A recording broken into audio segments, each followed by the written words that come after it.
Bienvenue sur Pôle Actu. Spill the Politics. Fermez les yeux un instant. Imaginez que vous passez une porte ancienne, aux gravures effacées par le temps. À l'intérieur, le silence. Des colonnes innombrables vous entourent, comme les troncs d'une forêt de pierre. Les rayons du soleil traversent les vitraux gothiques et se mêlent aux motifs arabes, des arcs en fer à cheval. Un appel à la prière semble encore vibrer dans les murs. Mais ce sont les cloches d'une cathédrale qui résonnent à présent. C'est la Mesquita de Cordoba. Bonjour et bienvenue dans Pôle Actu. Aujourd'hui, on vous embarque pour un épisode one-shot, court, intense, sans détour, au cœur d'un lieu aussi magnifique que controversé. Derrière sa beauté hypnotique se cache une histoire faite de conquêtes, de religion, de mémoire et de pouvoir. Aujourd'hui, elle est juridiquement la propriété du diocèse de Cordoue, tout en étant inscrite depuis 1984 au patrimoine mondial de l'UNESCO. Ce double statut soulève de vives tensions. Entre usage religieux, local et reconnaissance patrimoniale, à qui appartient réellement ce lieu ? Lieu de culte, mais aussi symbole culturel et identitaire, la Mesquita cristallise des enjeux complexes liés à la mémoire, au pouvoir et à la gestion du patrimoine. Pour comprendre ce que la Mesquita incarne aujourd'hui, il faut remonter à ses fondations. Tout commence en 785 sous l'impulsion de l'émir Abd al-Rahman Ier. La Mesquita de Cordoba s'impose comme un joyau de l'architecture islamique occidentale. Elle devient au fil des siècles le centre spirituel du califat de Cordoue, l'un des plus brillants foyers de civilisation de l'Europe médiévale. Son mihrab, ouvragé d'or et de mosaïques byzantines, ses arcs en fer à cheval à double niveau et sa forêt de colonnes alternent pierres rouges et blanches ne relèvent pas simplement du génie esthétique. Ils incarnent une vision du monde, un rapport au sacré, un équilibre entre science, foi et pouvoir. Dès sa fondation, la Mesquita dépasse son rôle de simple édifice religieux. Elle devient un patrimoine immatériel incarné dans la pierre, un témoignage tangible d'une époque d'échanges culturels et d'essor intellectuel. Elle porte en elle la mémoire d'un islam andalou, raffiné, pacifié et rayonnant.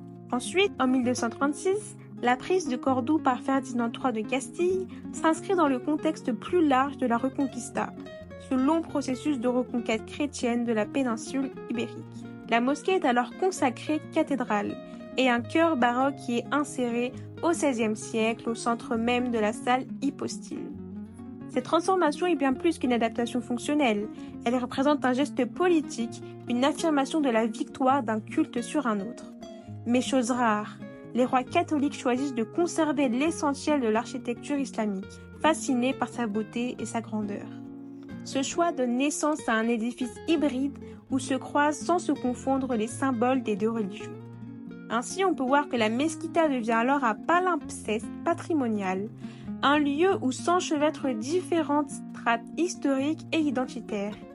Ce chevauchement de style et de signification accroît sa valeur universelle, mais il défie aussi les catégories traditionnelles de classement patrimonial, entre lieux de culte, musées vivants et territoires symboliques.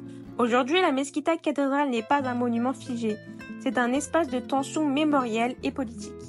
Depuis 2006, elle est la propriété officielle du diocèse de Cordoue, ce qui suscite des polémiques. Des associations laïques ou musulmanes dénoncent un usage exclusif par l'Église catholique et réclament la co-visibilité de son passé islamique. L'interdiction faite aux musulmans d'y prier, même à ce titre symbolique, est vécue par certaines comme une forme d'indivisibilisation historique. À cela s'ajoute la volonté de certains groupes conservateurs de renforcer l'identité chrétienne de l'Espagne en minimisant la place de l'islam dans son histoire. Ainsi, on peut voir que la Mesquita n'est pas qu'un lieu de culte, elle est devenue un champ de bataille symbolique. Elle montre combien le patrimoine est un héritage vivant et donc soumis à des lectures divergentes, parfois irréconciliables. Gérer un tel lieu, c'est arbitrer entre mémoire, foi et politique, sans trahir la complexité de son histoire. Ainsi, on peut voir que dans cette partie, la Mesquita cathédrale de Cordoue incarne un patrimoine pluriel, né de la rencontre parfois pacifique, parfois conflictuelle de civilisations. De mosquée à cathédrale, elle a gardé les traces visibles de chaque époque, devenant un symbole matériel d'une histoire collective. Mais cette richesse est aussi une source de fragilité patrimoniale. Chaque décision sur son usage ou sa valorisation soulève des débats identitaires. En somme, la Mesquita nous rappelle que le patrimoine n'est pas neutre, il est toujours politique, incarné et vivant. Maintenant, nous allons passer sur l'appropriation religieuse qui ravive les tensions patrimoniales entre droit, culte et mémoire. En 2006, le diocèse de Cordoue procède à l'enregistrement officiel de la mesquita comme bien immobilier de l'Église catholique, en se fondant sur une loi espagnole de 1946 permettant l'inscription sans justification de propriété ni débat public. Ce geste, effectué sans concertation, provoque une controverse nationale, d'autant plus que l'édifice est classé au patrimoine mondial de l'humanité depuis 1984. L'acte de propriété soulève une contradiction majeure. Peut-on privatiser un bien patrimonial à valeur universelle ? La mesquita devient alors un cas d'école où se heurtent logique culturelle et logique patrimoniale. La loi autorise, mais la mémoire questionne. Depuis son enregistrement, l'Église gère seule le monument, contrôle les entrées, les recettes, la communication et refuse toute cojection avec l'État ou la région. Elle affirme la nature exclusivement catholique du lieu, marginalisant la composante islamique de son passé. Par exemple, les termes mosquée ou islamique ont progressivement disparu de certains supports officiels.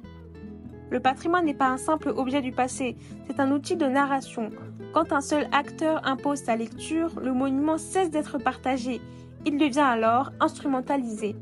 Le refus de cogestion relève la fragilité juridique des édifices religieux, surtout quand ils sont inscrits dans une mémoire plurielle. Face à cette privatisation symbolique, associations locales, intellectuels, historiens et citoyens se mobilisent. Pétitions, tribunes, débats publics revendiquent la mesquita comme bien commun de tous les Espagnols. Le débat prend une tournure politique, particulièrement en Andalousie, région marquée par l'héritage musulman, mais aussi par des tensions identitaires. Ainsi, on peut en déduire ici que le patrimoine devient un espace de citoyenneté active. Lorsqu'un lieu symbolique est monopolisé, la mémoire collective se fragmente. La mesquita montre que le patrimoine ne se réduit pas à une architecture. C'est une matière vivante qui peut devenir le théâtre de fractures sociales et mémorielles. Le cas de la mesquita illustre que la reconnaissance patrimoniale ne protège pas toujours de l'appropriation exclusive. Sans cadre clair, de gestion partagée, un monument peut se transformer en symbole de conflit. La tension entre lieux de culte et biens communs soulève une question contemporaine. À qui appartient le patrimoine ? La mesquita, bien que reconnue comme un joyau du patrimoine, reste tiraillée entre usages religieux et mémoire partagée. Alors, comment garantir qu'un lieu porteur d'une histoire universelle échappe aux logiques d'appropriation ? C'est là qu'intervient une autre échelle de reconnaissance, celle de la communauté internationale. En 1984, l'UNESCO inscrit la mesquita cathédrale au patrimoine mondial. Mais cette reconnaissance suffit-elle à dépasser les souverainetés ? Le classement vise à protéger l'édifice en tant que héritage de l'humanité, indépendamment des usages religieux ou politiques. Ainsi, on peut en déduire que le classement valorise une vision universelle du patrimoine, mais il n'a pas de pouvoir juridique contraignant. L'UNESCO est claire, mais ne gouverne pas. La mesquita incarne ainsi les limites structurelles de la diplomatie patrimoniale face aux souverainetés étatiques. À Cordoue comme ailleurs, les conflits sur la gestion du patrimoine religieux se multiplient. À Istanbul, la reconversion de Sainte-Sophie en mosquée en 2020, malgré son statut de musée patrimonial, a provoqué une onde de choc mondial. À Jérusalem, les lieux saints sont au cœur de tensions géopolitiques majeures.